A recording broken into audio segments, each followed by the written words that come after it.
we are recording, that means we are absolutely live to the world. And so whatever we say now is no more in the room, is for public consumption. And all the people waiting to hear this historic day, finally, we are absolutely there. Right.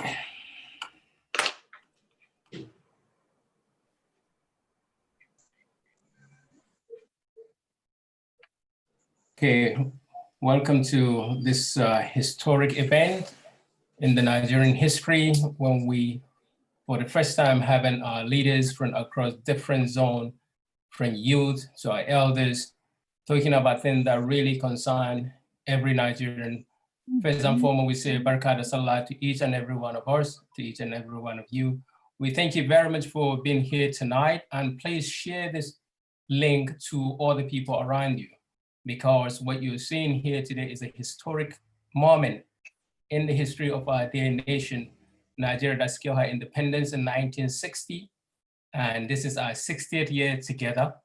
And we hope by this celebration tonight, we'll have more solutions, examine the opportunities that God has given us in terms of human capacity, natural resources that we have in that country. From our younger generation that are more than all our elders put together, we are right now coming together to discuss the issues that affect our nation, what we can do together, and how we can leverage on providing good governance, supporting those who are in government position, leaders, to do things right. And tonight, the person that will take and moderate this evening is Mr. Jide Iyanura. Mr. Jide Iyanura, down to you now. Thank you. Good evening, everyone. Thank you very, very much for joining. My name is Jide Iyanura, as you heard. One thing that sort of binds all of us together is we're all sort of, in one way, shape, or another, we're all sort of passionate about whatever happens in Nigeria and to Nigeria. So I'm in the same boat as you all. So I want to welcome you. Thank you very much for joining. What I would say, though, is that I would really like this evening to be very enjoyable. I know that everyone is coming to the table from a different direction, and those directions may be opposing, but actually they may be parallel as well. But what I would like really for us to do is, I kind of, in a very interesting way, know everybody that is actually on, around the table. I don't think everybody knows me, but at one point or another, I have had some dealings with people around the table. So what I would say is that please let us, as much as we state and put our cases on the table, let us enjoy the moment. Let us find commonality in these discussions. Let us be really civil. That is very, very important. I can assure you without any reservation that this is going to be fair. It's going to be very equitable. I hold no cards from any quarters. All we want to see is let's have a very frank discussions. Let's know where everyone's coming from, and let's see if there's a common ground. Everyone sat around the table. Let's see if there's things that we need to discuss. Let's be open. If there's things that particularly people want to talk about, I'm going to give you the floor to speak. But please let us respect one thing. If a person is speaking, please let us give them the courtesy of time. Let us not speak over each other. So I will tell you who is holding the floor. And to start with, I think we're supposed to have up to about 13 people. I think that's way too many. But actually what would do is there's nothing we can do about that. But I think if we imagine all of us being in one room and we're having a conversation about Nigeria, that's the way I would like us to think about it. Almost like a beer parlor, palm wine evening. Let us enjoy ourselves. Let's talk about Nigeria. Let's have a lovely time. Let us state the problems. Let us state the issues, and let us see if we can find solutions to those problems. So I'm going to ask you, I do have very brief profiles of everyone, but what I don't want to do is to make any mistakes whatsoever in introducing you. What I would do, I will state the names that I have, but I will then ask you in turn to please very, very briefly introduce yourself and tell me and the viewers, what position you're taking. So I have Mr. Yinka Odumaki, I have Shetima Yerima, I have Professor Christopher Nwakobi. I have Erelu Ayorinde. Alhaji Yakubu. I have Wale Okuni. I have Miss Ankyo Briggs. I have Otumba Oshimbogu. I have Dr. Ado Umar. Obadia Malaifa. I have Tony Uranta, Chief Modo. His Excellency Balarabe Musa. This is a lot. This is a lot of Nigerians. This is a lot, and these are Nigerians that I know have everything it takes to move the country forward. So, can I just ask you from Yinka Odumaki, very, very quickly, please introduce yourself and where you stand. Yinka, you're on mute. You need to unmute yourself.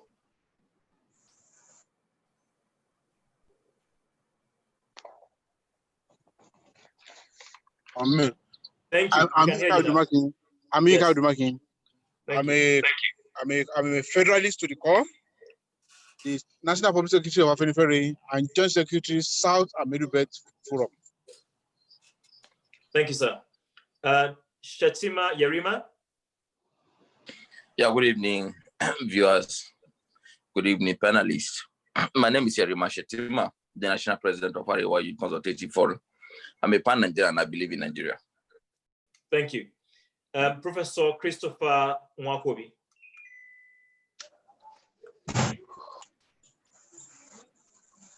Do I have Prof on the call? Okay, let me move on very quickly to Erelu Ayorinde, please.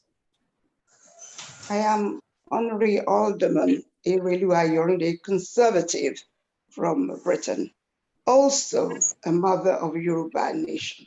My position is Nigeria is a British project. It's time for a review, and it's time for those who see themselves as citizens of Nigeria to find a way forward. Thank you. Alhaji Yakubu.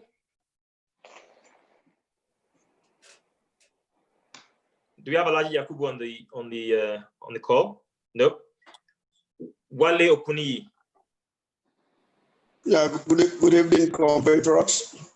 I am Olawale Okuni. Well, I wear so many caps. I am pro-NACO, Pro-National Conference Organization spokesperson. I am convener of the Nigeria Political Summit Group. I am also Secretary General, Project Nigeria Movement, and the Director General of the Third Force Movement.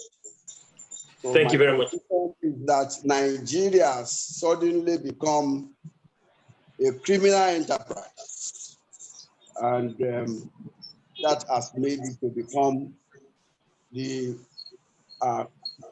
poverty capital of the world. Okay, thank you. Thank you very much. Thank you. Let me move on to Ms. Ankyo Briggs, please.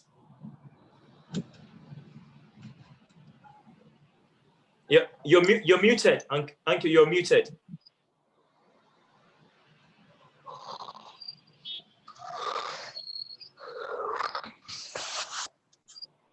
Okay.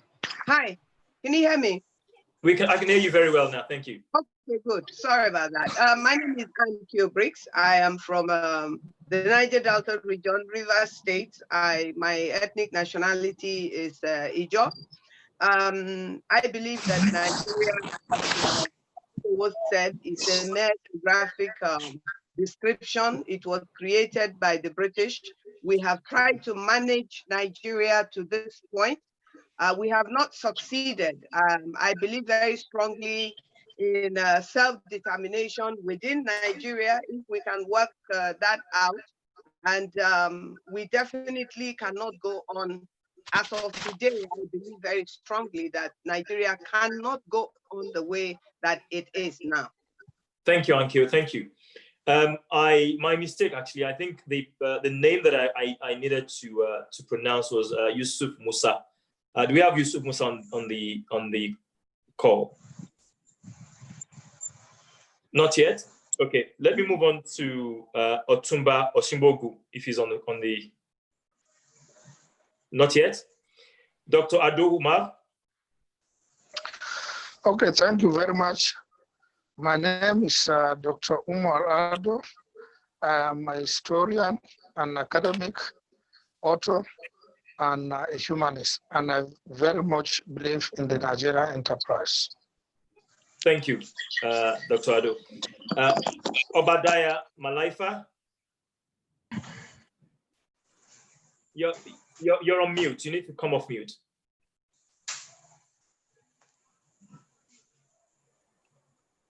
You're still on mute. We can't hear you. We can't hear you. Okay, well, whilst he's doing that, let me move on to Tony Uranta very quickly, please. We can't hear you at all. I think you need to come off the mute. I can see you're on mute. Yeah, that's better. I can hear you now. Can you hear me now? Very much so. Thank you. Okay. Whoops. Okay. Yeah, my name is Obadiah Maidafia, and I'm a development economist. I'm also a social democratic Pan-Africanist. My position is that God does not make mistakes. Okay. He did not make mistake, just like Albert Einstein said famously, that God does not play dice with the universe. God did not make a mistake in putting us together. He is doing a great thought experiment. Thank you, Dr. Malaifa. But our leaders have failed us. Our leaders have failed us. And okay. We must make this democracy work. Otherwise, we are doomed. We will get to that. This is just an introduction, as it were. And then, do we have Tony Uranta on the call?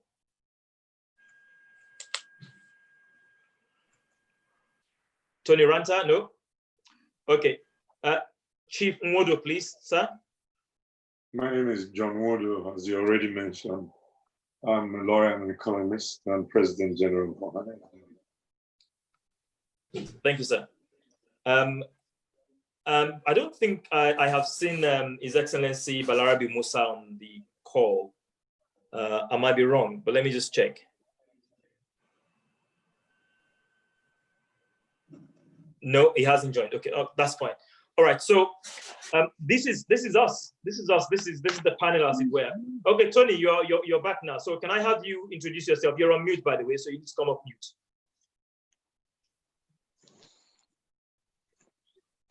Tony has frozen.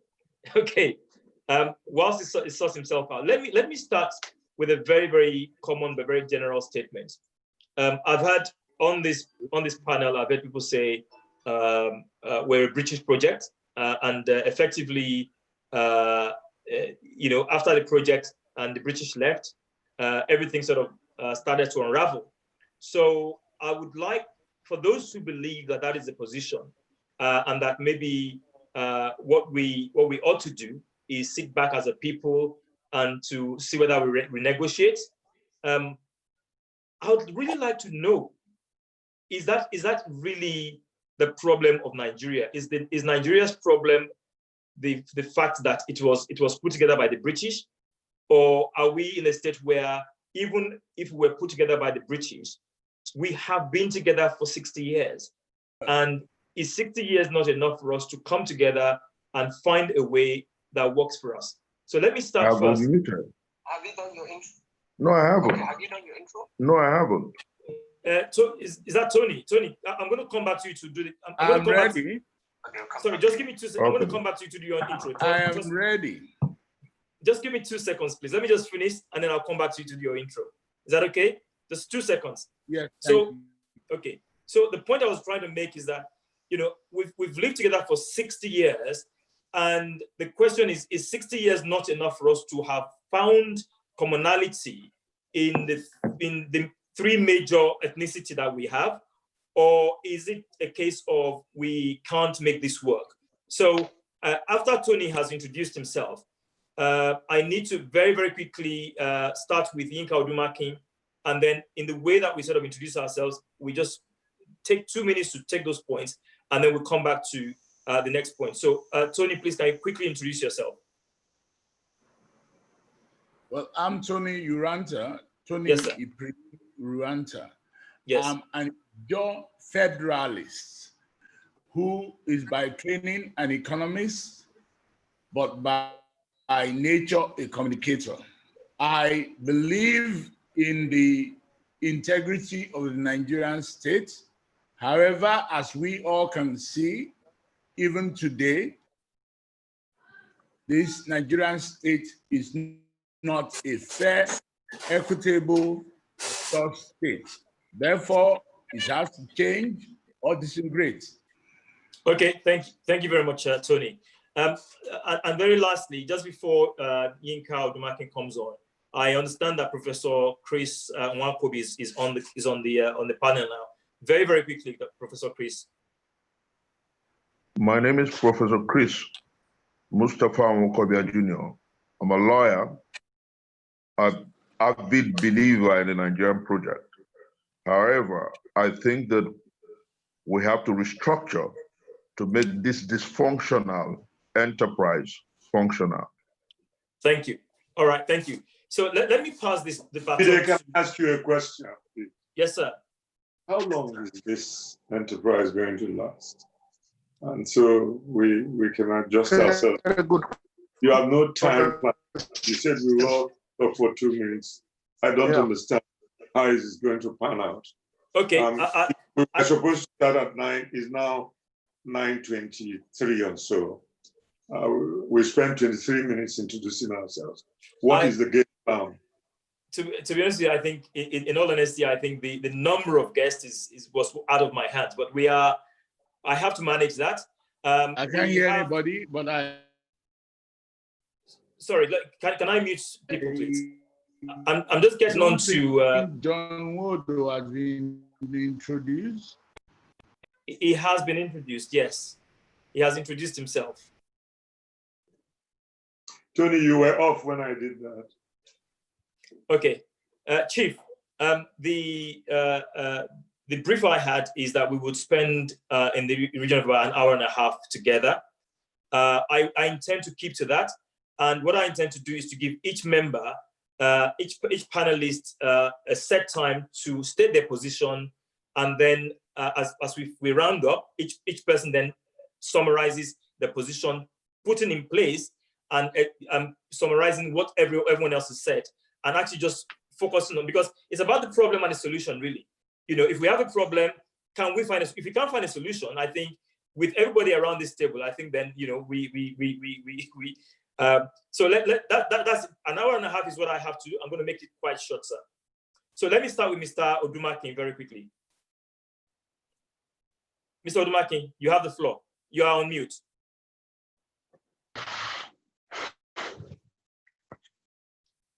You're on mute, sir. You're on mute. Yeah? Okay, yeah. Yeah, you are asking earlier if 60 years is not enough for us to blend. If we don't decide to put together a proper country, let's go on for 600 years like this.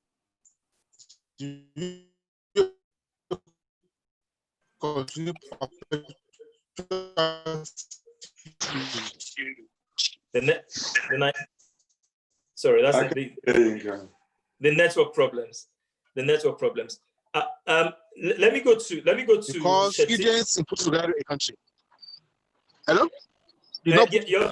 You're breaking up, sir. Okay. But we can just about hear you now. So carry on, please. All right. The British did not put together a proper country in Nigeria.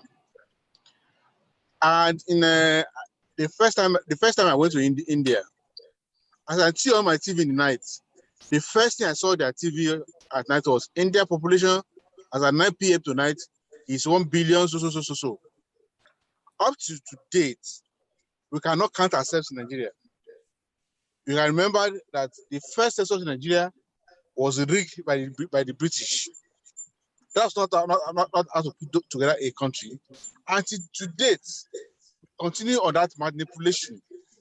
Whereas we should be able to count ourselves properly. Every census that we have had have been peaked. We have not been able to count ourselves. Aside that, they said all the indices that should be for the development, we use them for other things. Whereas we are supposed to ensure that as a country, population should be something for development. Today, population is used to shoot money. Oh, the more people we have, other than using them for development, for enterprise, we use them to share money. For instance, when you look at land, from economics in secondary school, land is supposed to be a factor of production. That you have, the more land you have, the more area which you have to cultivate. I look at a country like Switzerland is the fourth largest exporter of agri in the whole world. But that country is the landmass is not up to Niger State. The land we have in Niger State, what used to do?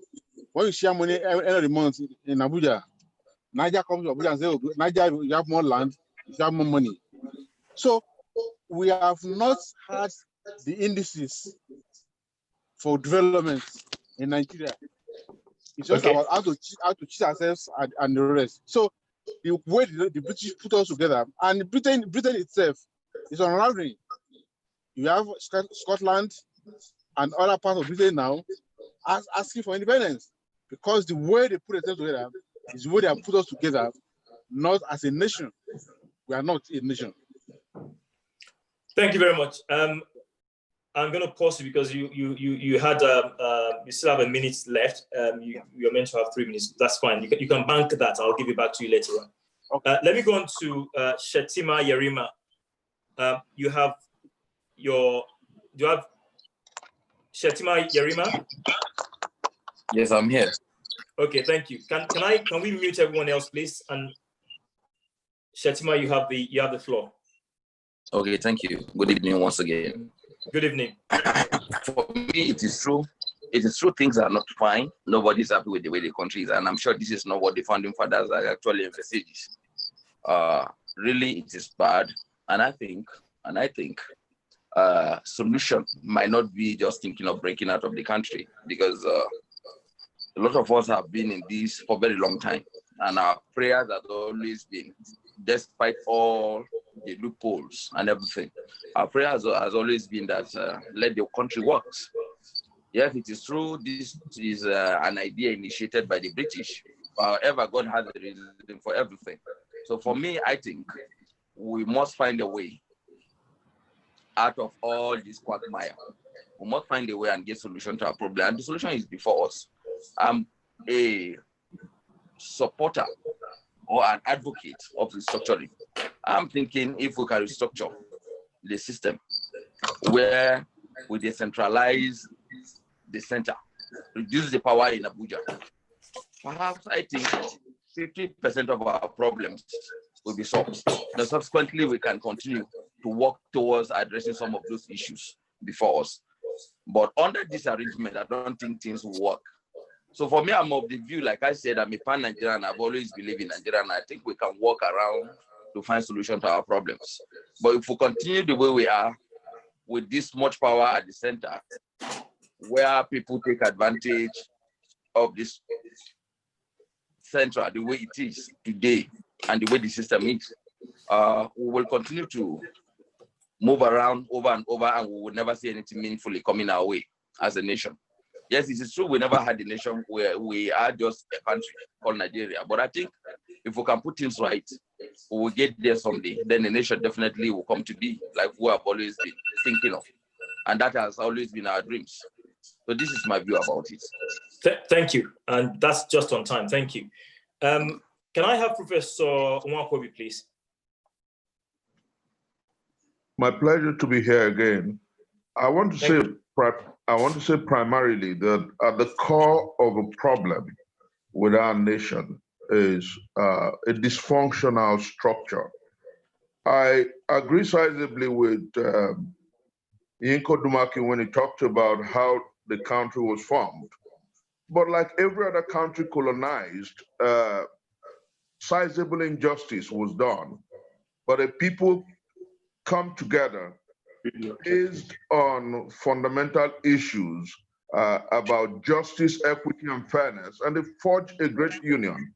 I'll give you a practical instance. In the First Republic, we had a sizably workable country until the military came in 1966 and destroyed our regional federalism, and that began the dysfunctional structure that we have today. It got worse over the years, and an unjust country cannot build just people.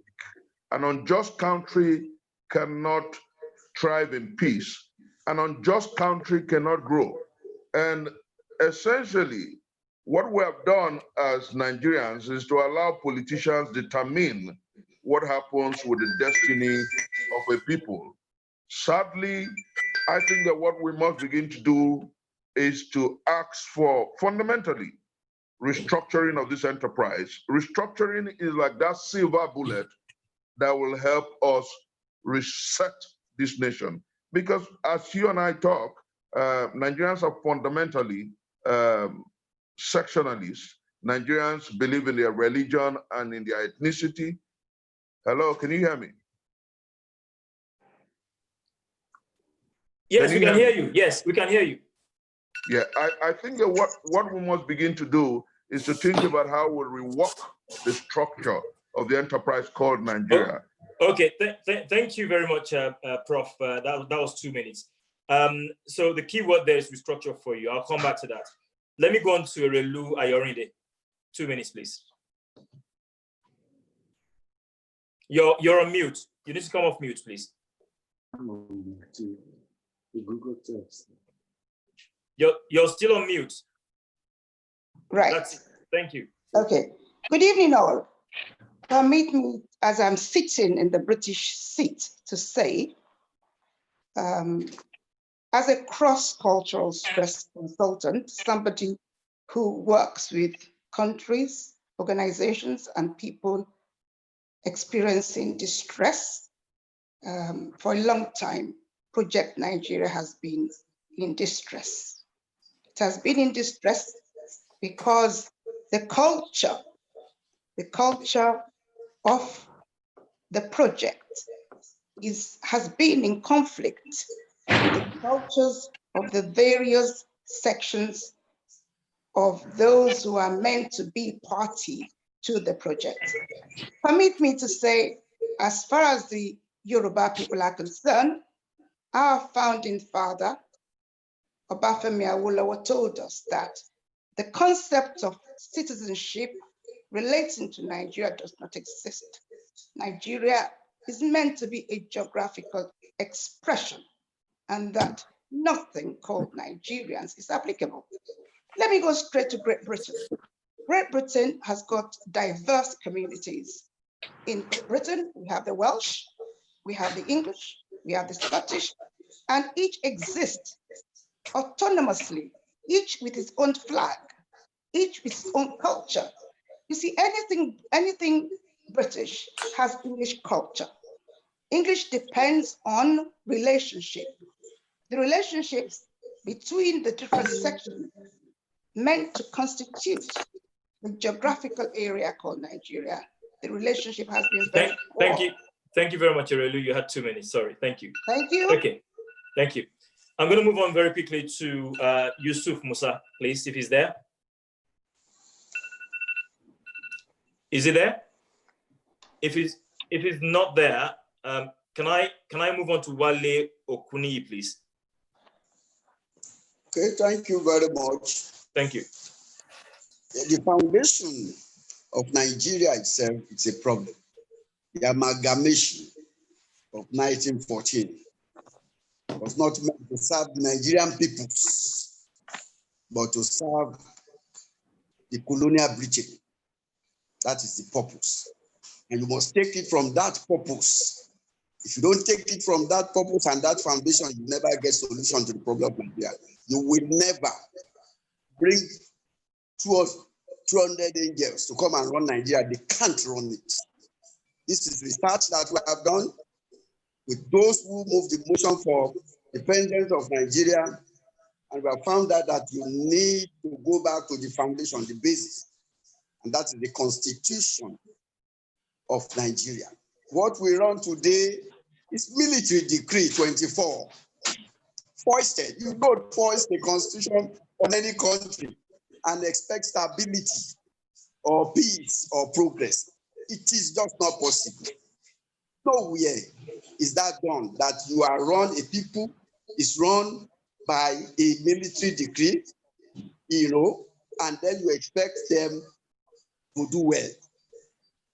A decree is a law. A constitution is the ground norm and the totality of the political agreement of the inhabitants or citizens or indigenous of a particular human formation. Therefore, it is important for us, call it any time, re-engineering, re-systematization, reordering, blah, blah, blah, blah. You have to do something. I have done research on Nigeria constitution or constitutional exploration, 1861 to 2014. And I saw clearly that all the processes were defective. The Babangida process was, excuse me, please. The Babangida sorry, process. Sorry, you got 2 minutes. And sorry, that 1 minute. Let me round up. 1 minute. I did say at the very beginning, I will be absolutely fair and equitable. So thank you very much. I'll come back to you later on. Thank you. Let me move on to Ms. Ankyo Briggs, please. Thank you. Thank you. I think I am unmuted. Since time is of essence, first of all, Nigeria is 106 years old. It's not 60 years old. Nigeria has been independent for 6 years. For 60 years.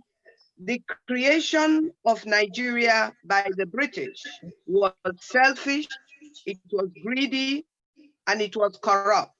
And the British left it in that form, in that mode. Now, when it comes to the description of Nigeria, I refuse to accept that I am a minority.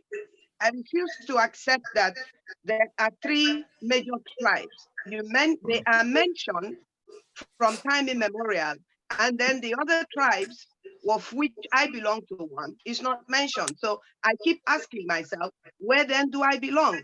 I'm not a member of one of the so-called 3 majority.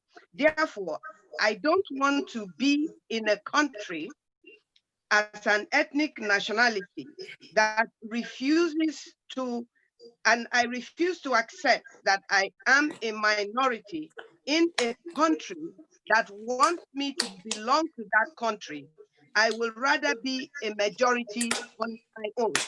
Now, having said that, you can now begin to see where I believe my people and I should be coming from. Nigeria has to find a solution. Some people, we've been crying for sovereign national conference. Then we had so many other conferences, from Obasanjo's own to Jonathan's own. Then we now find ourselves where we're saying restructuring. I, for one, got tired, and I said the time for restructuring is over. And that's purely out of frustration.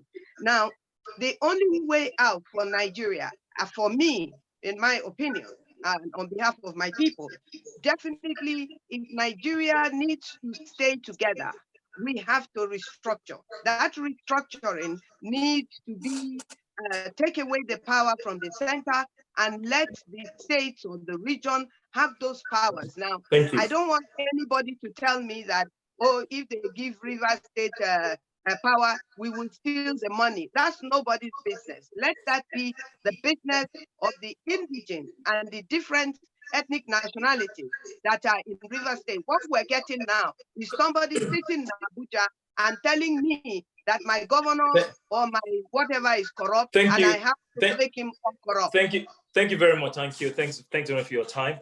Let me move on very quickly to Otumba Oshimbogu, please.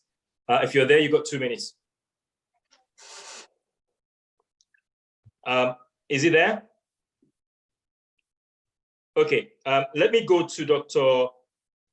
Ado, please. Ado Umar, please. You're muted, so you need to come off mute, sir. Dr. Ado, you need to come off mute. You're muted.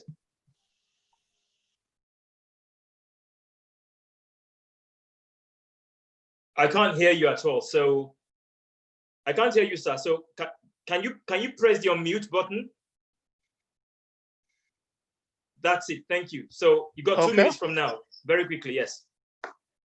Okay, thank you very much. Well, I really don't have much to say with regards to all these things that have been said. My only issue is that we should realize that any country in this world, the whole of this world, is a formation of a military conquest. There is no country in this world that came up just naturally on its own, through negotiations.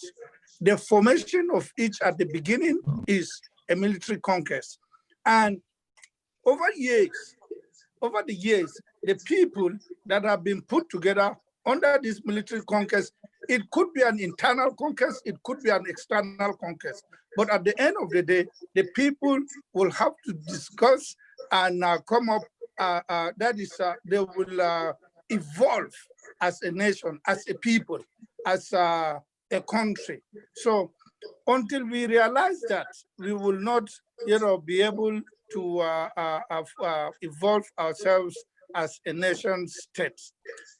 A federal system of administration anywhere in this world, except if it is, I have described previously that there are 2 types of countries, a colonized country and a colonizing country.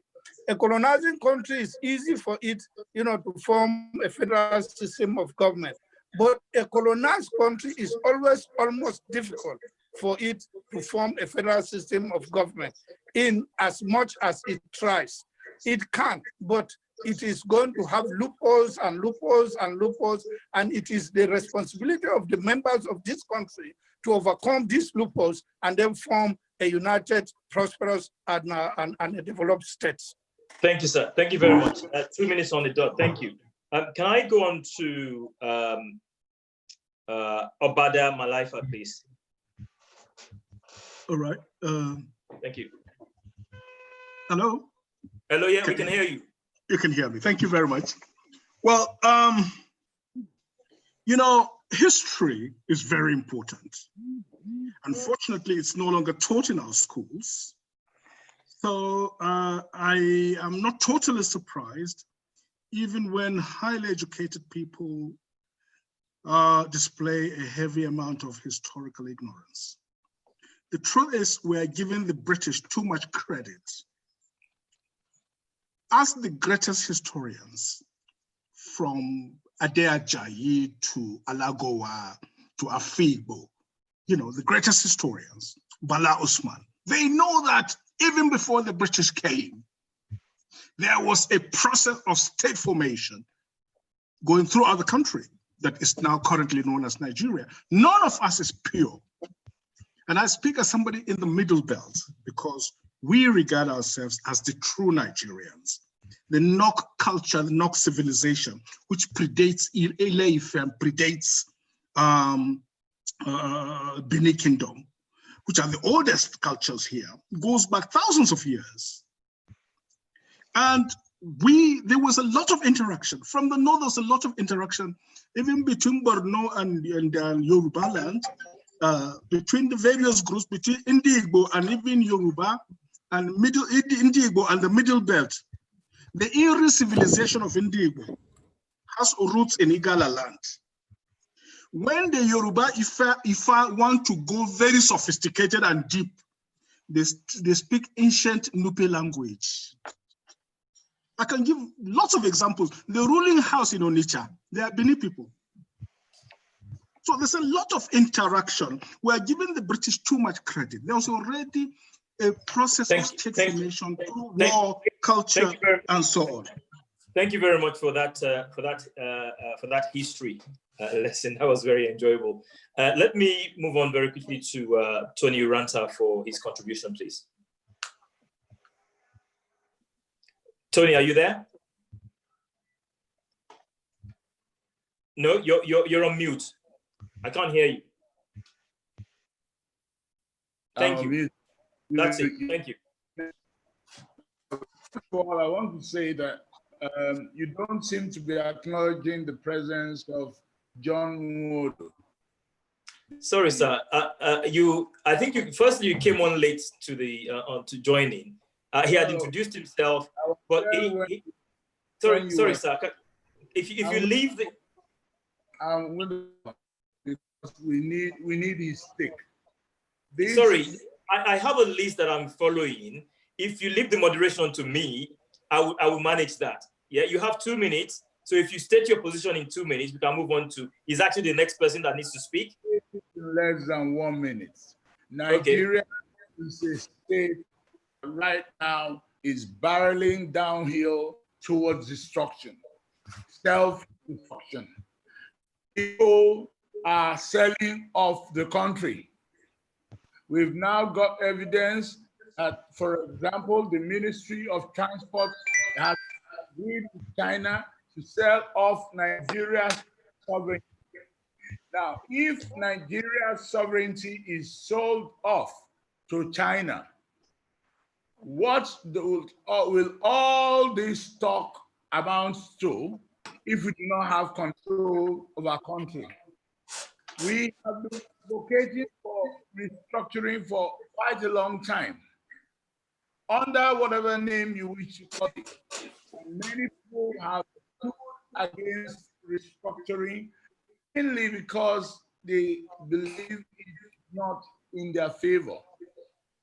However, we have to make this very clear. Most of the people here right now are members of DEPUIN, an initiative called Justice and Equity for Peace and Unity in Nigeria.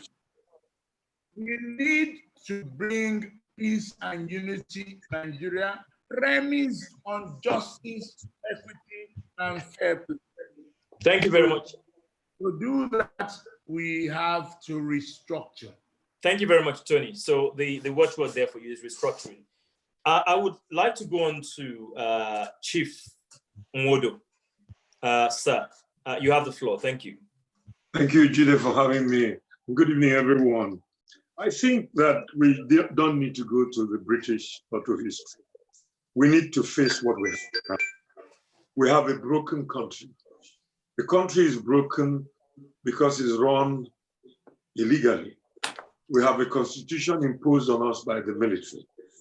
The ones that our fathers created at the time that the British left was thrown away, and a group of military officers, not less than 50 officers, came together and wrote a constitution and imposed it on us.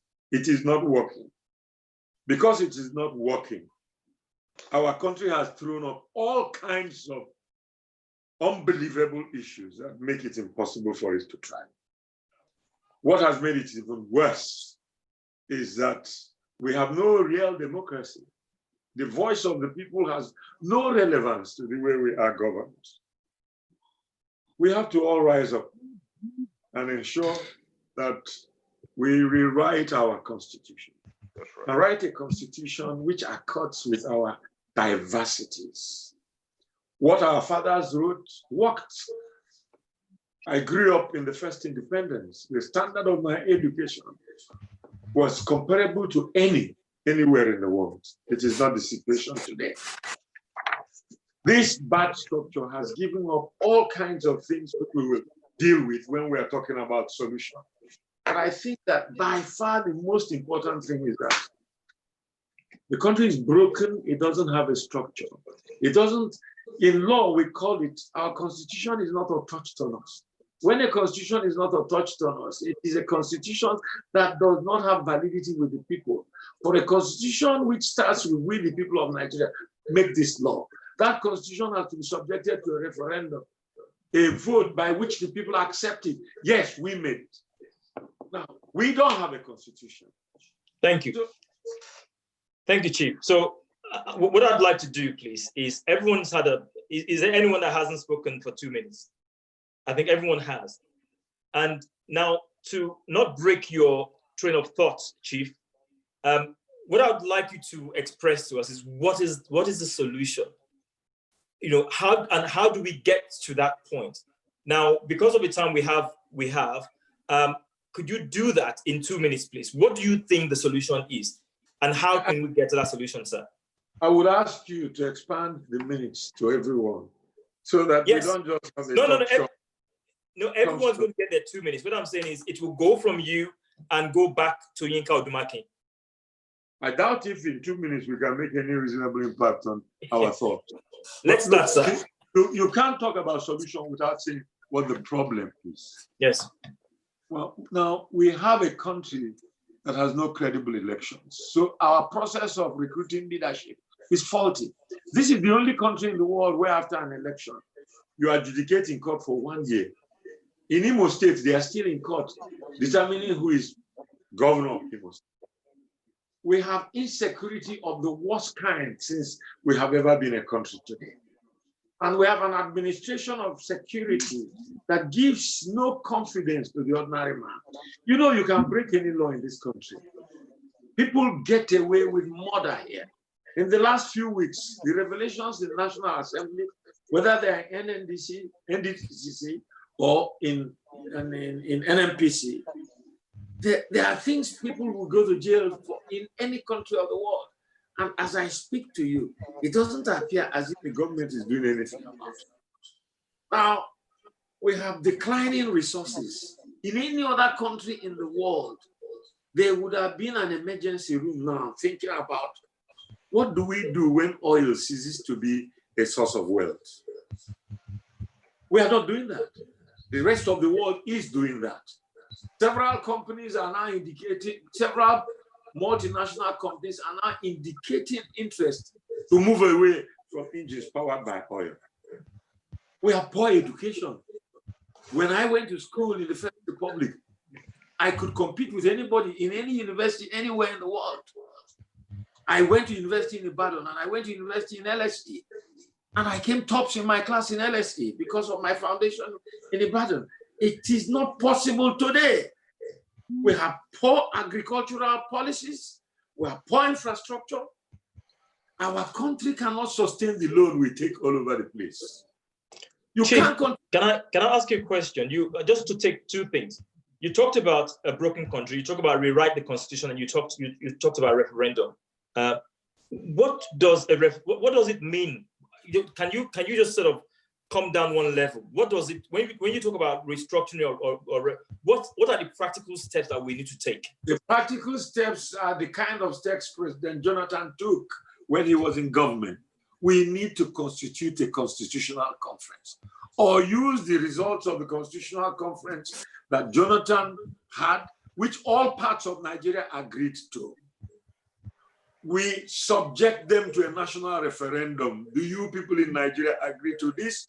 Otherwise, call a group of representatives from all sections of the country elected by their people to come and look at those conclusions in order to save time and money and distill the things which are germane to bad governance in Nigeria and make them available for adoption and for a referendum. So the people of Nigeria vote and say, okay, now we want to restructure into regional structure and state structure so that every region has a set of states under it, or you have states like the United States of America, which are independent of each other. And there are powers limited for the federal government and powers limited for the state government. And every area has sovereignty over its natural resources and pays a taxation to the federal government for maintenance of common services. When we have this, there will be a competition amongst all the regions or all the states, and then we will begin to fine-tune development. Thank you, Chief. Thank you very much. Let me go to Yerima actually on the next one, because I think Yerima, you spoke largely also about restructuring. You agree also that where we are currently is bad, and you said that we shouldn't necessarily see breaking up as a solution, but maybe decentralization.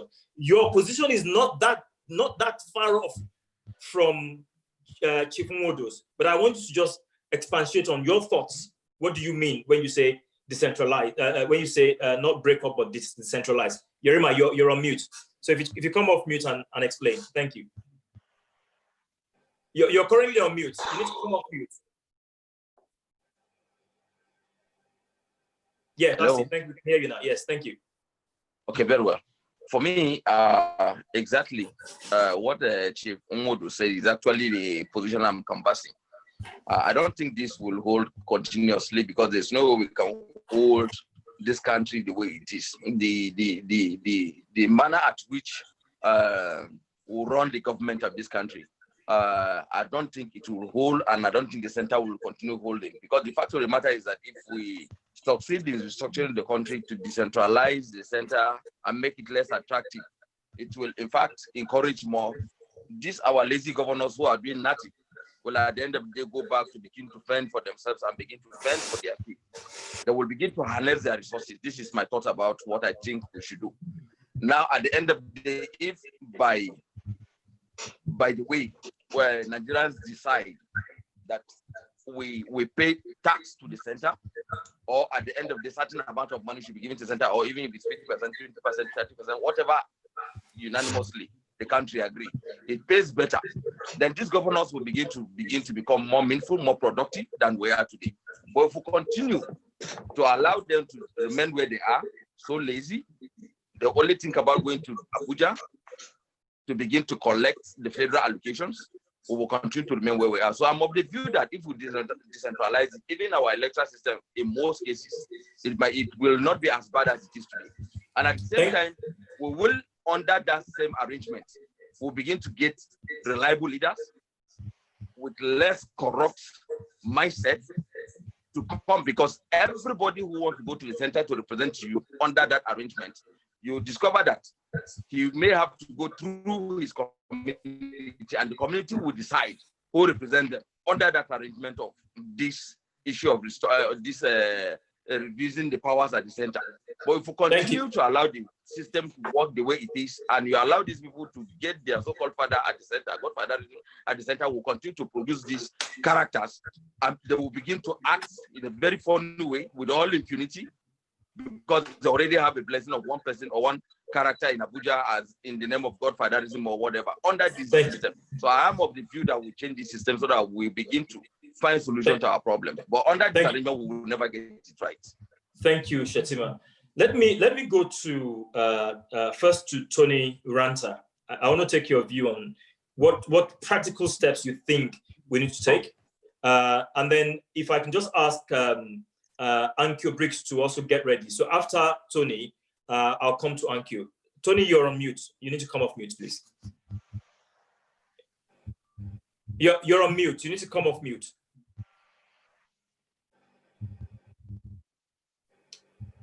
Your system is on mute, Mr. Ranta. Okay,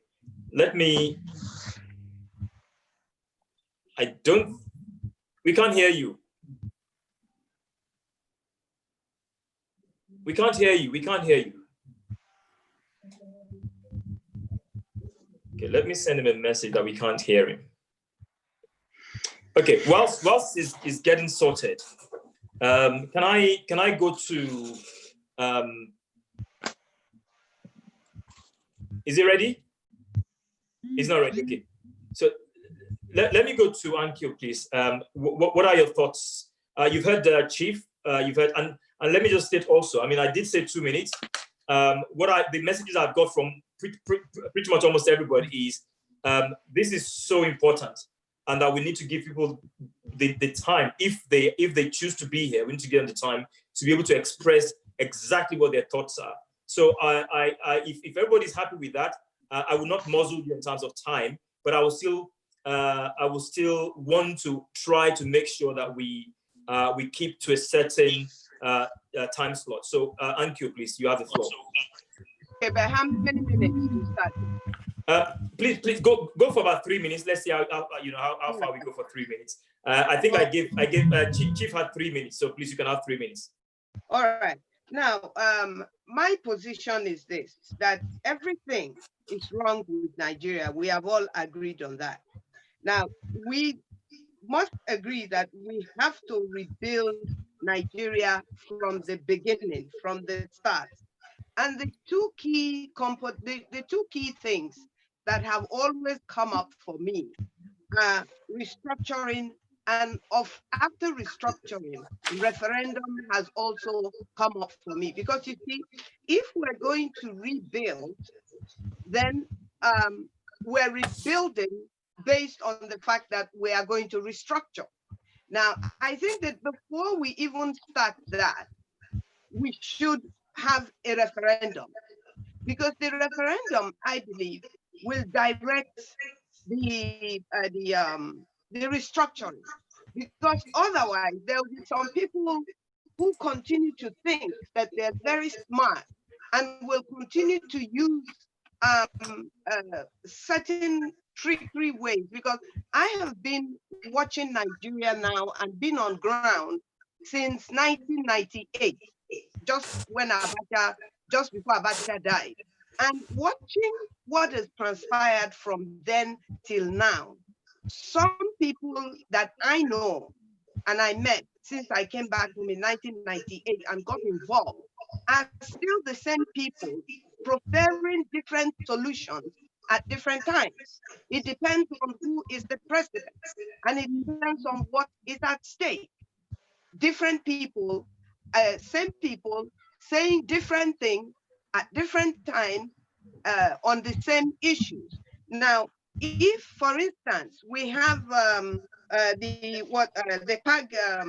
PAGMI, which is the what has been just approved for artisan gold mining development initiative. Now, in the Niger Delta, we have been screaming that we should be allowed to have our own small artisan refineries so that we can provide for ourselves, because even the Nigerian government is not able to provide. There was a time where we were told by NMPC that they have put on ground floating filling stations. Where I come from, most of the people are accessed by boat, and so they don't have filling stations on land.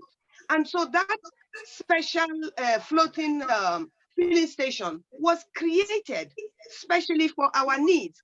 The same thing that the British said about us, that we had special needs, and every government disregards the fact that we have special needs, even to access our resources. So now, if a miner in Kaduna or wherever, a Chinese man can come in and begin to mine illegally in Nigeria, and now it has been made legal by the president that some people can mine in the north and take the gold and sell it to Central Bank.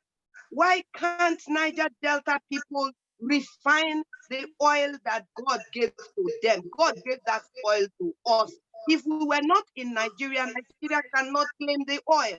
It is unfortunate, but that is the position that we are in. Okay. So if we really want to save Nigeria, we cannot save Nigeria by disregarding people like the Niger Delta people and all the ethnic nationalities that are there. We cannot continue to disregard us because we are small and yet continue to loot the resources that is in that small place.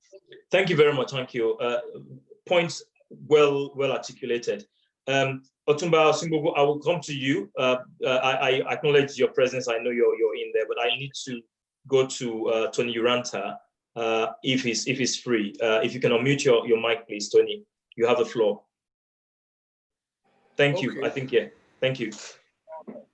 I will focus on just one thing. Everybody's been talking about referendum. I think what most of us don't realize is that the Nigerian Constitution, 1999 Constitution as amended, does not have any clause covering referendum. So when IPOB demonstrate we want to have a referendum, they are working on air. There is no basis to what they're asking. What we need to fight for to begin with is that the amendment in the National Assembly bring into the Constitution a referendum clause. That's the first thing. We cannot carry out any change in the country. When we have done that, whilst that is going on, I know that some people are trying to contact different groups and find out how to bring about amity, peace between different groups. I'll take for example, the network is pretty bad. Now, I have it on very good grounds that these people like Bodejo are not the real Mieti Allah, which has the grand patron as the Sultan of Sokoto. Now, what we should be asking the members of the original Mieti Allah is, why have they not consistently announced all the Tony, your neck, you break up consistently. So maybe if you just move the iPad away so that we can hear you. I think sometimes your network breaks up. But continue. If it gets bad, I'll let you know. Continue. Sorry. We need to work with authentic groups in Nigeria. That's why I mentioned John Nwodo. He is the President General of the Southeast Ohanese. Obadiah Malefa is one of the executives of the Middle Belt Forum in Nigeria. Yinka Odumaki is a key member of the Afenifere. Ankyo and myself are very key members of the Niger Delta movement. Now, if we do not balance it that way, we may not get a full enough picture, because anybody can say anything here, but which people will their people listen to? Absolutely. Okay. Thank you very much, Tony. Having said that, what I know is this country is headed for destruction, but could be saved with restructuring. Thank you. First of all, referendum inserted into the amendments. Thank you. I think the main point you've articulated is that you can't build anything if you haven't got nothing as a basis. So first thing is to fight for the referendum clause to be inserted into the Constitution, and then you can then ask for the referendum. Thank you. So let me go on to Professor Chris Nwokobi, please, very, very quickly. You're on mute. And whilst he's unmuting himself, I'll just like to say that the structure that you mentioned, Tony, is one that I am aware of. And I think even as by the time we round up, I would still like at least a minute, if not more, from Chief Nwodo, from Ankyo, from Yinka Odumeku, and also from possibly Dr. Ado Umar. So let me go to Chris, please. Let me say clearly that oftentimes when we try to provide solutions to the Nigerian problem, we fail to understand the fact that at some point, because when we visit historicity, we forget that at some point this country was working. We had the first republic that from cocoa, the skyscraper, the high-rise building in Ibadan was built. From cocoa, the Southwest had television before every other country in Africa. From coal, there was electricity in the southeast, and it wasn't epileptic. From Sesame, the granite pyramids, the north had beautiful roads. So at some point, this country walked. And when Decree 34 came into place in 1966, and the unitary system eroded everything about regional federalism, our country lost that strength for expertise and hard work. And we developed a system that became largely rent-seeking and rent-taking. That's point number one.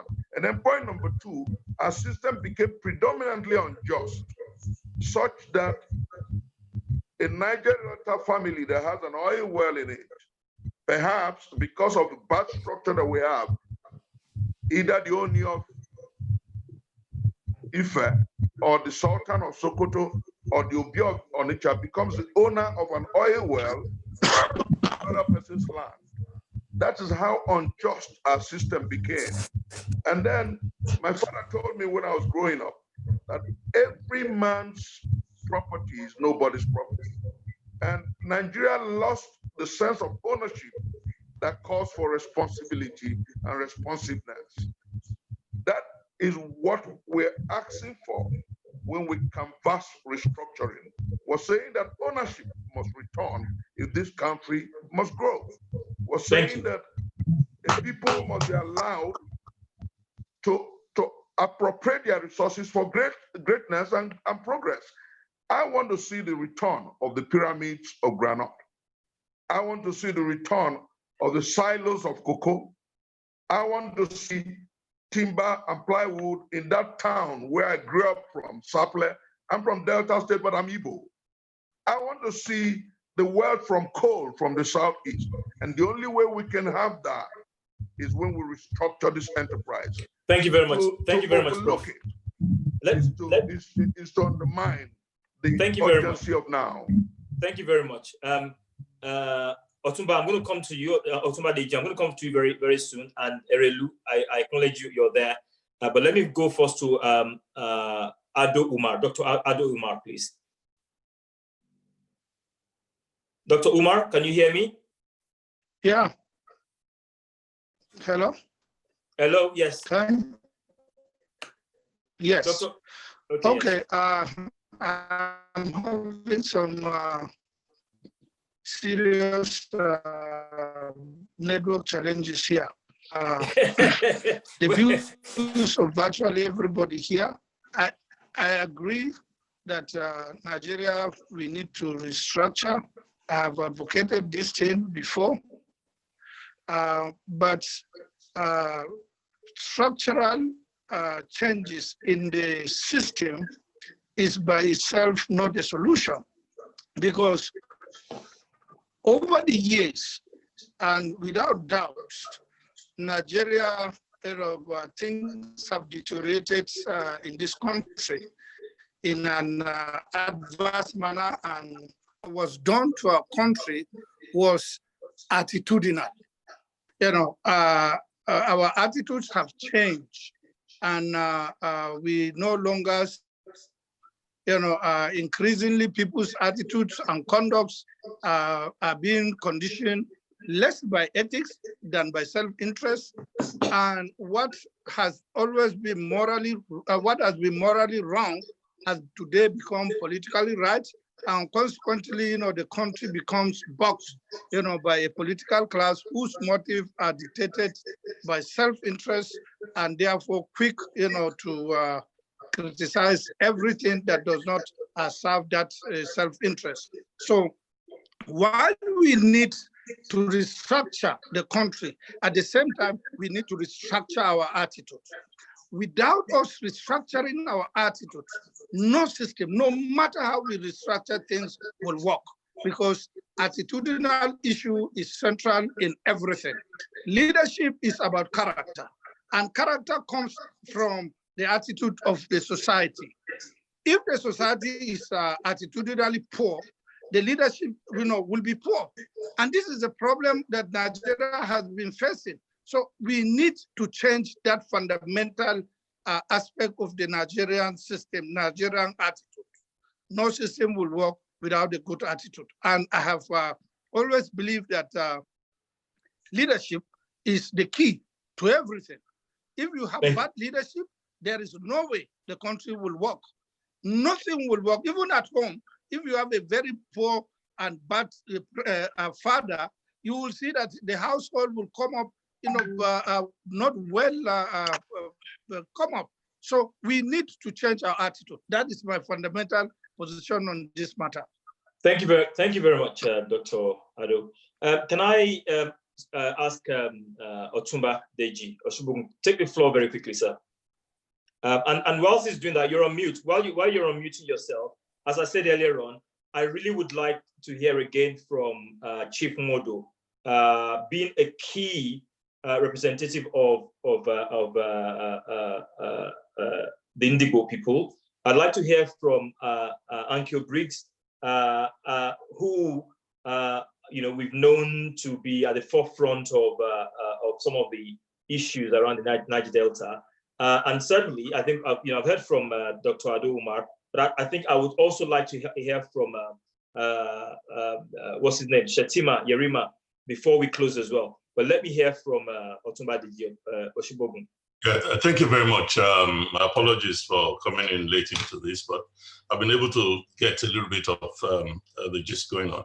Basically, I think we should just face the problem. The problem we have is the Constitution of the Federal Republic of Nigeria and the political parties that are running those that Constitution.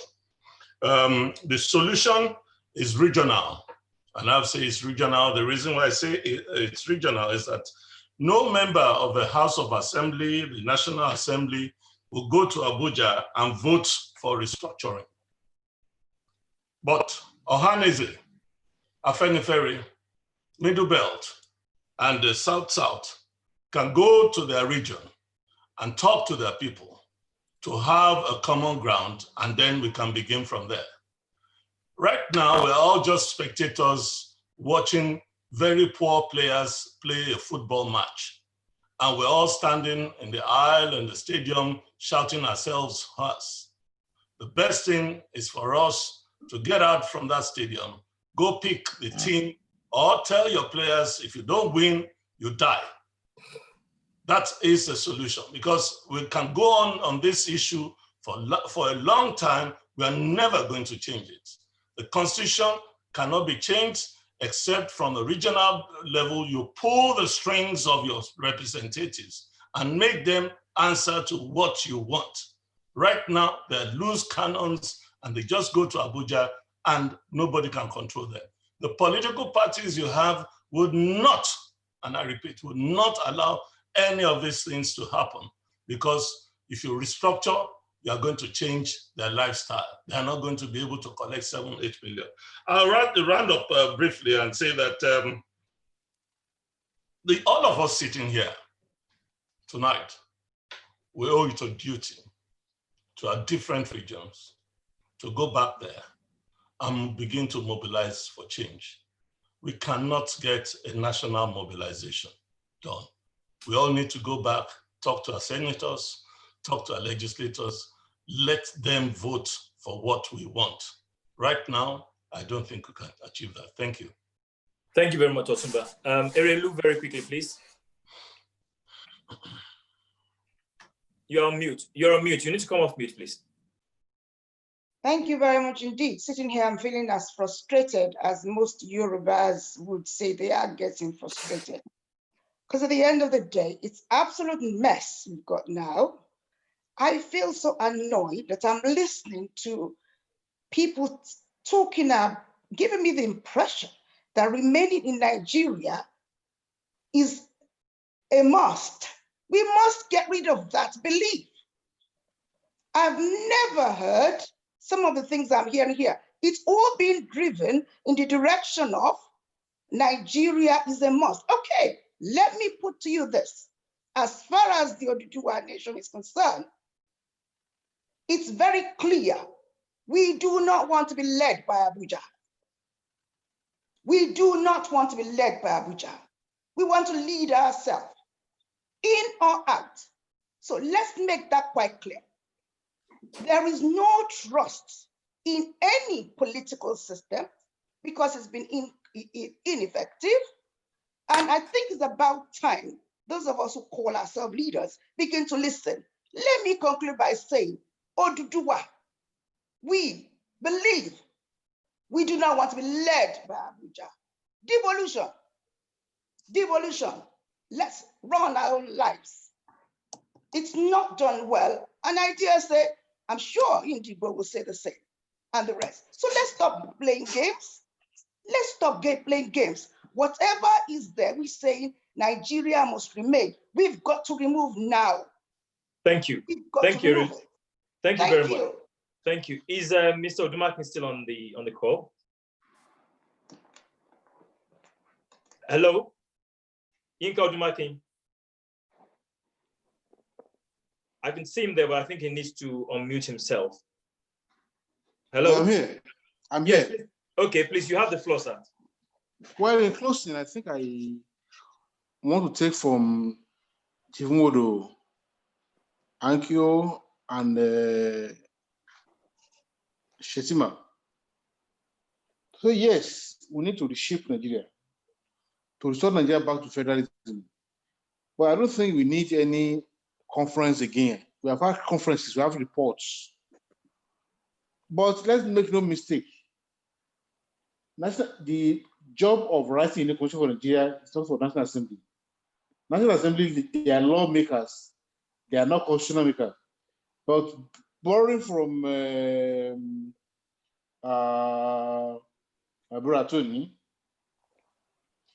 maybe what we need to do is to amend the constitution to put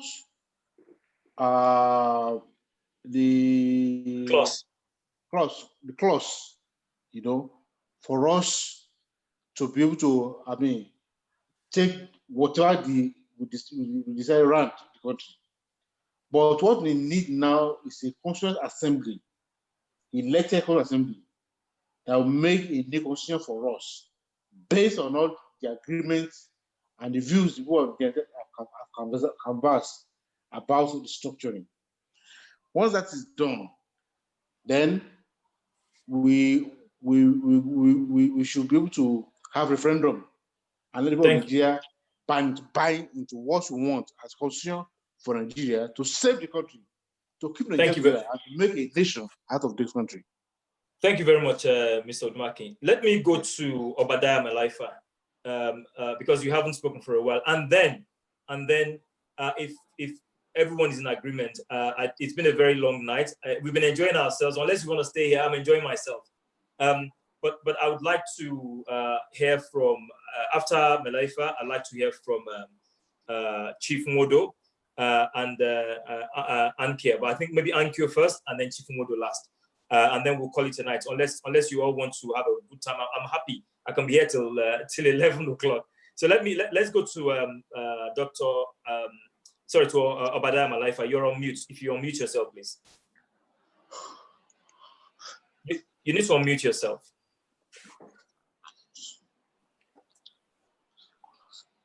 Okay. Can the administrator please? Okay, that's fine. Thank you. We can hear you now. Okay. Thank you. Look, I have spoken for only 2 minutes so far, and it's very unfair because I'm only. Listen to me. Please let me. I'll give you the time now. Please, don't worry. Just go on. Okay. All right.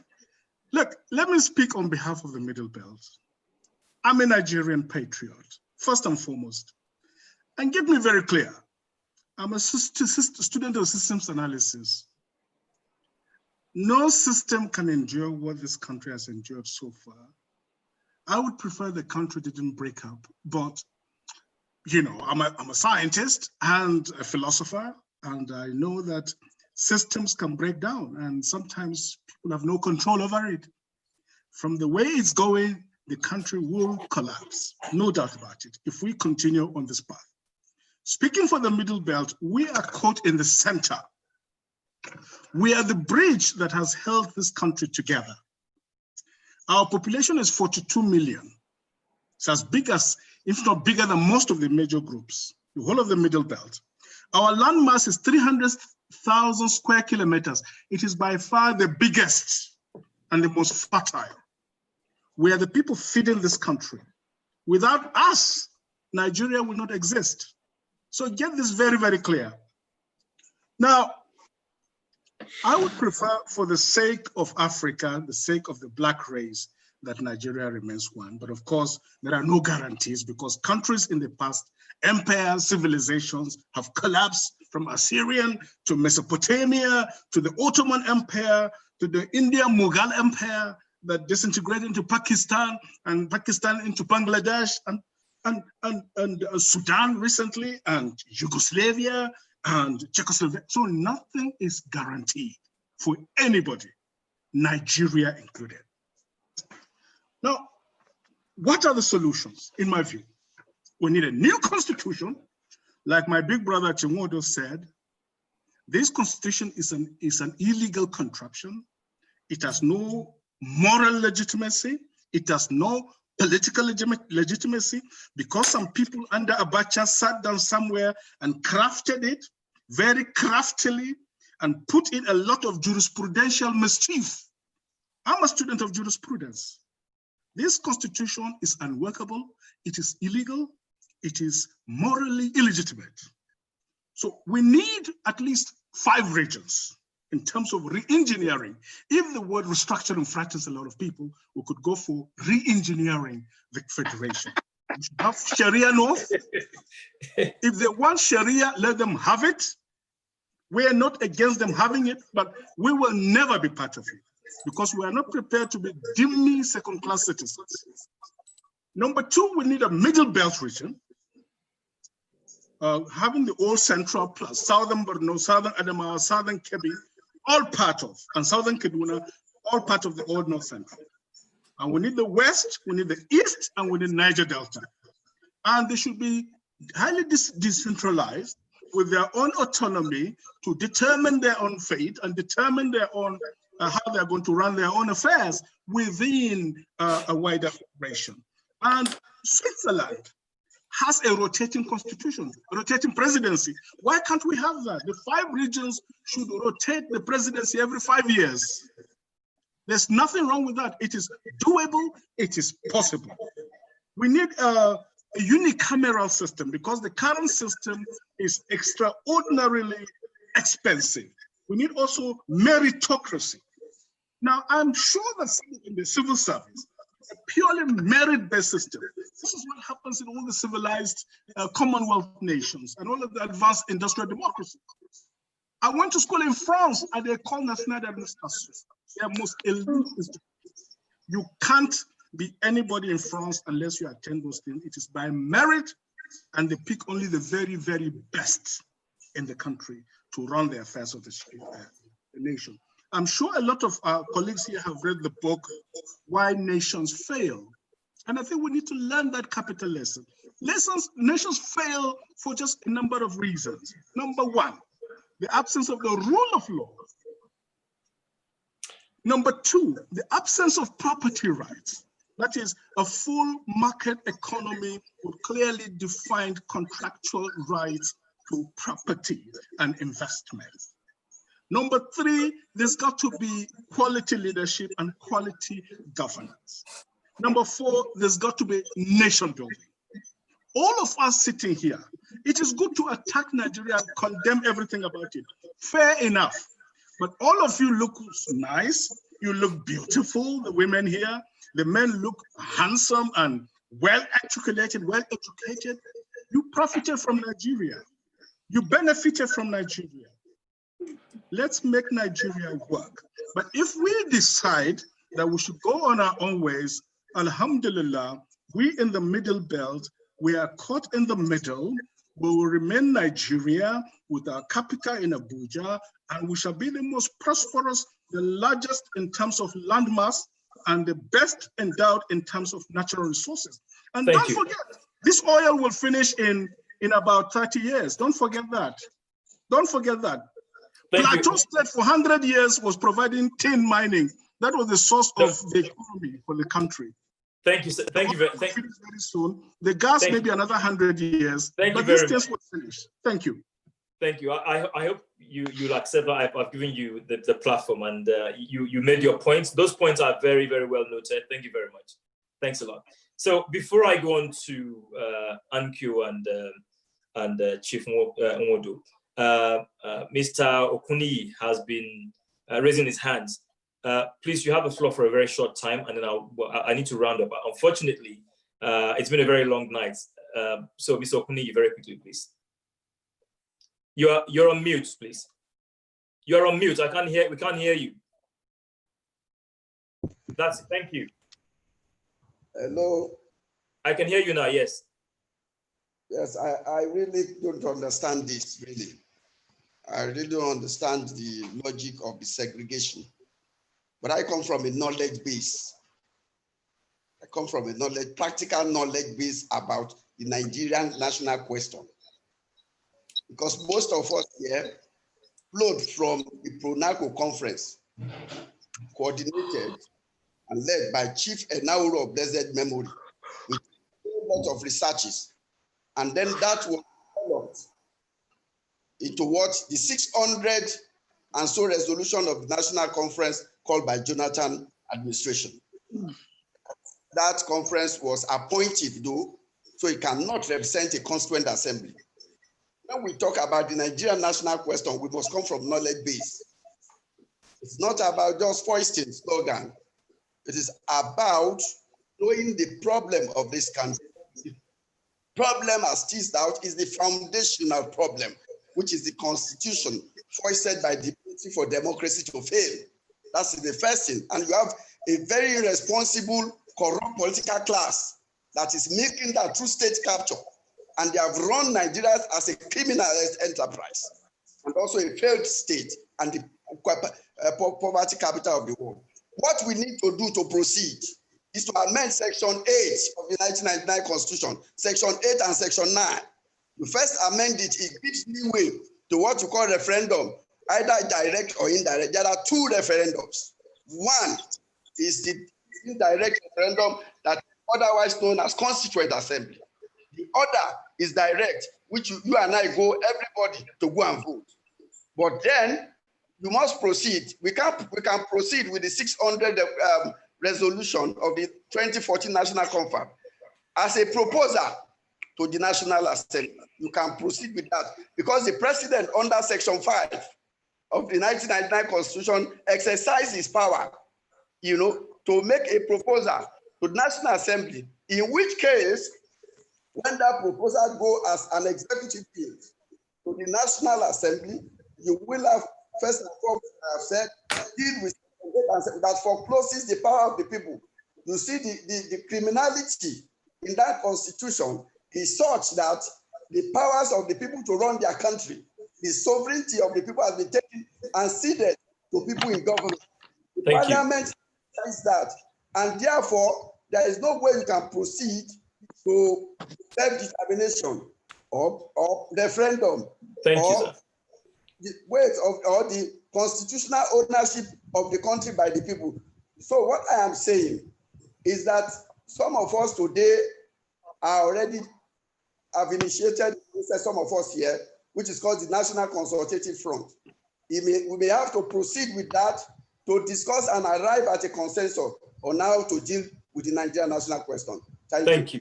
Thank you very much, Mr. Okuni. Let me now go on to Ankyo, please. Ankyo, you have the floor. You're on mute. Someone needs to take her off mute, please. Yeah, you're off now. Thank you. I'm off now. Yeah. Okay. Let me round off like this because I'm beginning to accept that we're just going round in circles.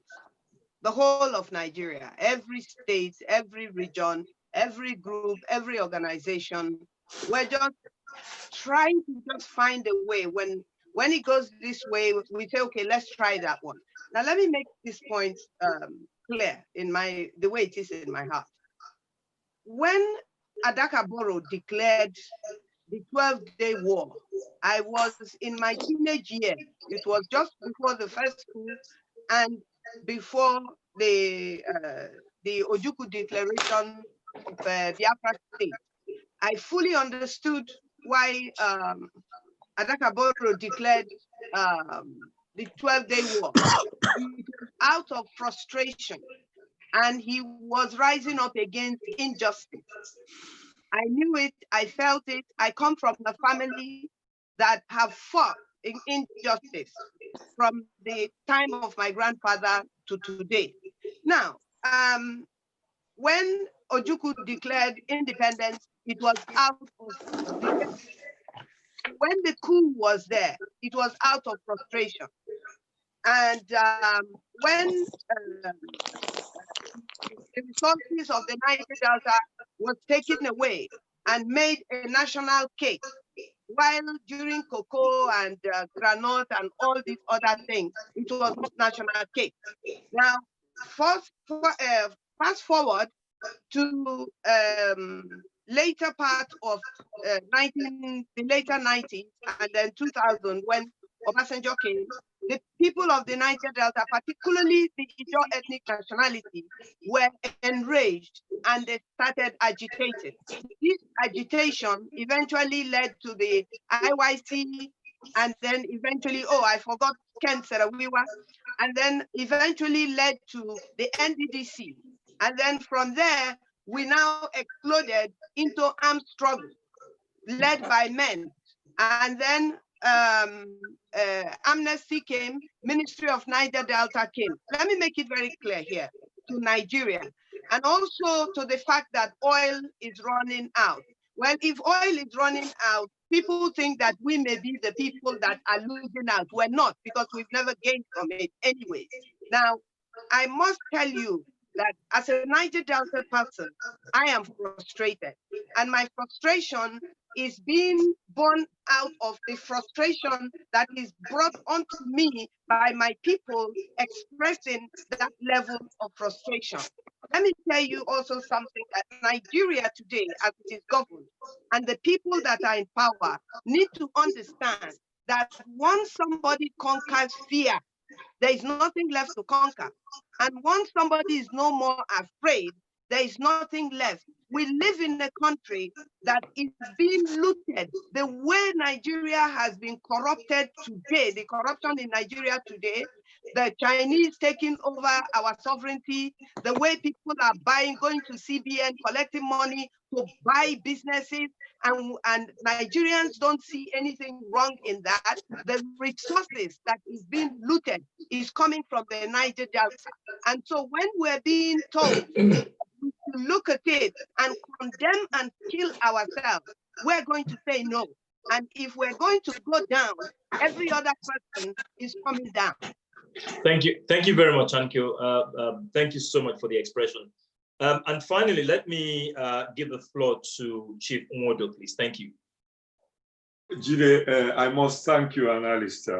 I have been intellectually intoxicated tonight. Thank you, sir. A wonderful experience listening to every one of us. And I can see the anger and desperation which everyone has spoken about, because it is like our country is being consumed before us. But I want to say to all of you here, God doesn't make mistakes. It is for a purpose that he created us to be available at this time. When Obadiah was speaking, I was taken away into the realms of ideas, and his elocution, his mastery was real captivating. But look, I want to ask you all, think about a man called Archbishop Wojtyla, who turned out to be Pope John Paul II. As an archbishop in Poland, he was under Russian domination, Soviet Union. He abandoned his role as a Catholic priest and joined the Levo movement in Poland and drove out the Soviet Union and gained independence for his country. Think about a man like Desmond Tutu. While the president, the later President Mandela of South Africa was in prison, Desmond Tutu walked through the streets of South Africa, daring the apartheid government to shoot him. And he woke up the consciousness of his people. There is no way we can achieve a radical transformation of Nigeria without a mass revolution. The Arab Spring didn't occur in one day. The people got fed up with the situation. The danger is that we, who are fathers now, our children will consume us if we do nothing. We have reached the lowest ebb of hope. What is obvious from this discussion tonight is that we must continue with this discussion. I don't know how you finance all this, but you must tax all of us. Let us widen the scope. Let us involve more people until we generate a national movement of people who say enough is enough.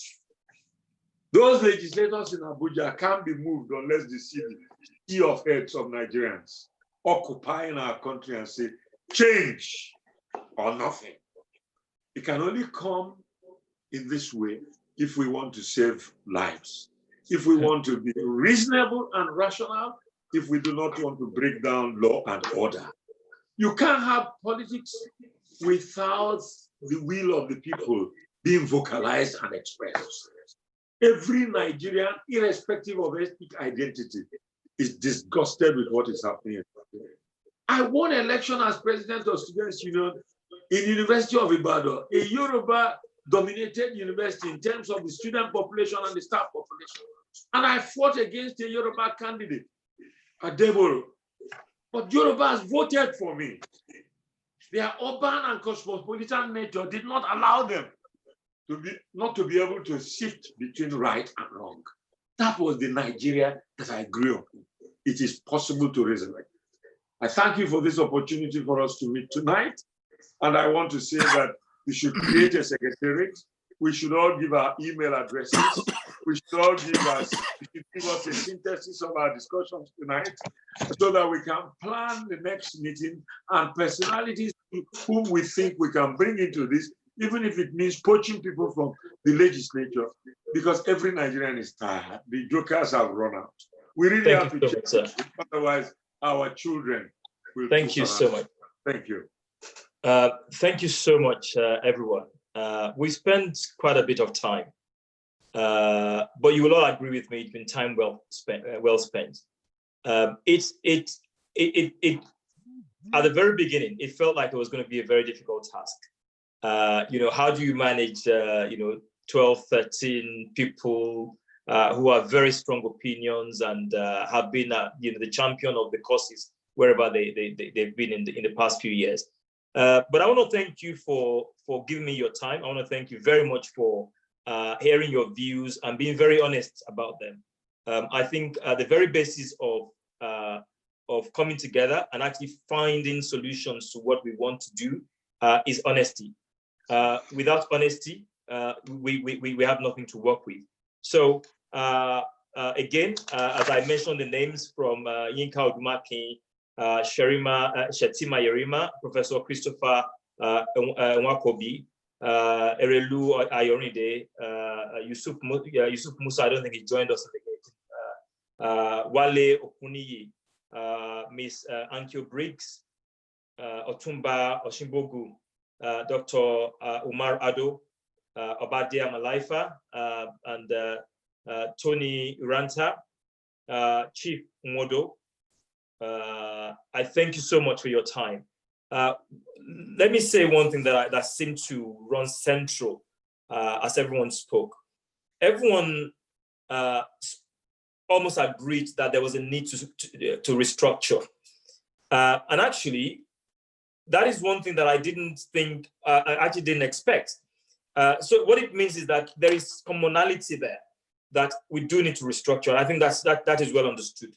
But I think it was Tony Uranta that came up with the idea that actually you cannot even restructure without, in the first instance, making sure that there's provision within the Constitution that allows the basis for you to actually restructure. So the beginning of the work must be that we ask ourselves the question: the people who represent us in Abuja, what is their job? What is their role? How do we engage them? How do we make sure that they truly represent the voices of the people that they claim that they represent? What do they table when they get to Abuja? Is it just their thoughts or the thoughts and the views of people that they represent? Because if, from what we've heard so far, we can identify the senators and the members of the House of Reps that represent these regions, I then therefore wonder why those thoughts are not being presented on the floors of the House. But maybe I'm the only one that wonders that. Maybe there's a lot of work for all of us to do. So I want to thank you. This is not the end of the discussion. This is the beginning of it. I hear what you said, Chief Nwodo. I think that is true. This is what I did for a while. I took a break because I was really tired. I had to go back to building my business. But actually, Nigeria is a project, and if we all must either live together or whatever solution we choose to find to Nigeria, I really believe that we must find a solution, and we must be happy. Each one of us must be happy that it is what works for us. So thank you very much to everyone. I appreciate your time. I think we have your contact details anyway, otherwise we wouldn't have you on the platform. So I think over the next couple of months or thereabouts, I think we will have 1 hour sessions with fewer people so that we can actually give a lot more time to people to actually speak. But they would actually be a lot more focused session. It might be myself presenting, it might be somebody else. But I thank you. I really, really thank you for being honest and being very, upfront with your opinions this evening and sharing them with me. Thank you so much. I've enjoyed the time with you. Alistair, you're on mute. Thank you very much, our elders in the nation. You have spoken, and our Nigerian people all around the country and in the diaspora have definitely listened. And I believe this thing will be trending for a very long time. It is a historic moment in the history of our country, especially on today's day. And apart from that, as our elders have mentioned as well, and our Chief Nwodo, that this should be a continuation of this discussion until the right message gets to our leaders, those elected leaders, because individually you're all our leaders from all different zones. And it was a comparison to other places that indeed we're all seeking for peace, solution, and to turn Nigeria around. You know, some people say, I'm trying to create a better Nigeria for my children. But again, as others say, if there's no nation, then the children will not go anywhere. So we're praying that indeed we can all put our hands together. It has been demonstrated tonight. I thank you once again enormously for your contribution, for your availability. And I can assure you that from our own end here, we would definitely work more on this gesture, on this opportunity to give our country, Nigeria, hope and aspiration, either the founding fathers, but more especially we that are here, are going to definitely do something good for our country. Once again, thank you very much. Thanks. Thank you, everyone. Thank you, and thank you for your time. God bless you. Bless you too. Good night. Good night. Thank you. Yeah. Bye-bye. Bye. Bye-bye. Obida, how are you? I'm doing great, sir. How are you? Nice to see you. Thank you for your very illuminating thoughts. Prof. Oh, thank you also for your erudite. Yeah, you have that erudition that I admire. Thank you, sir.